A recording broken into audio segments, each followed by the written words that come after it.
Eller noe litt mer. Yo boys! This is FIFA Ultimate Team pack opening. Yeah, with Bell and me, Sander. Let's see who we get in the first pack. Oh, Bernard, maybe a 5-star skiller. No. Oh, okay. Yeah, that's cool. That's nice. 5-star skiller in the first pack. Go for the moment.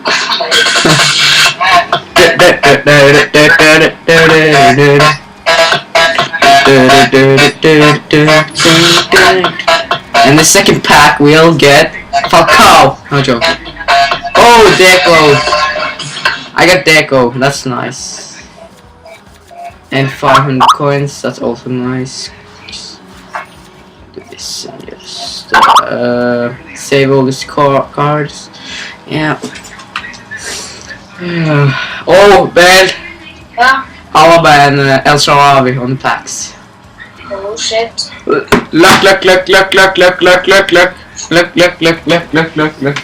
Don't watch. Baldur, give me some luck. Montolivo! That's a shitty map. Montolivo sucks balls. You agree, Bell? Ja. Liker du ikke Montolivo? Jeg liker Montolivo. Jeg sa han nettopp suger da. Med unntak av at han fikk rødt kort. Okay, that's... Come on, Asian pack. Give me some luck. Ah, fuck, no inform. Bell, du må kjøre musikk.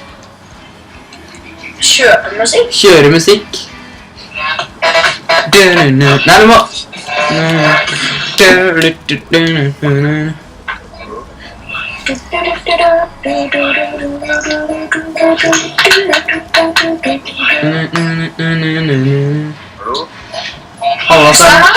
And there we got Clank or Steinar. Sandra, pack opening. Yeah, let's see.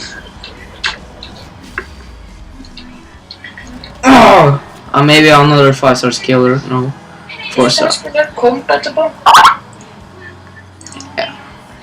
On there. Oh, sikkert. There. Look.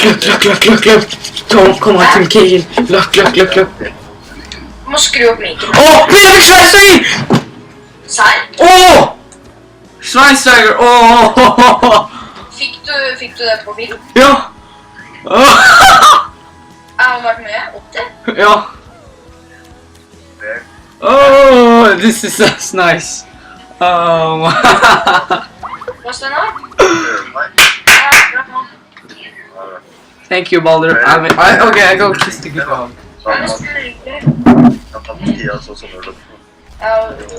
Oh, Sterling.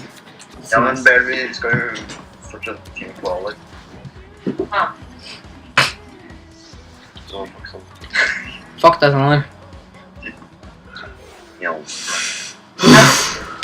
Du vet, når man skal skrive opp på sånne sponsorship-greier og sånn, så trenger man en manager også. First shitty Man pack. trenger faktisk en coach. Hvis jeg...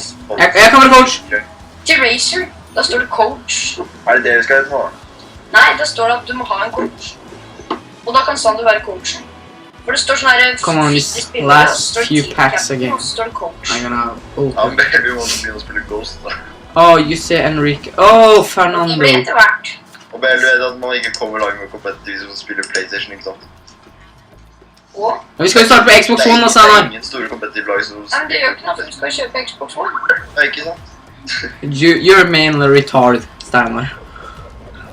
Tipo... I want to fucking inform! Hei, Steinar. Ja. Fikk du med... Vet du hva, det var det morsomste med hele filmen? Hvordan Sander, du sa et eller annet drit ut akkurat i det ble helt stille i Ja, filmen. Steinar, jeg sa... Han har bedre trickshotter enn deg, Steinar. Ja, så ble det helt stille i filmen. Det var Legolas. Alle hørte hva han sa. Ja. Det er Legolas. Legolas løk! Greia var at han tok sånn der Shit. 360 pro-shot. Og så er det sånn at jeg sier til Sander, Hei, Steinar, nei, hei Sander, Send videre til Steinar at han er dritgod i trickshotting. Det er sånn at Sander bare roper sånn her. Han er mye bedre enn deg i trickshotting, Steinar. Han blir helt stille i salen. I thought it was funny. Det var morsomt. Det var dritgøy. Jeg vet ikke om noen som lager så mye lyd i siden sånn som deg. Og så det morsomste var hvordan du Sondre bare tok bena opp på stolen.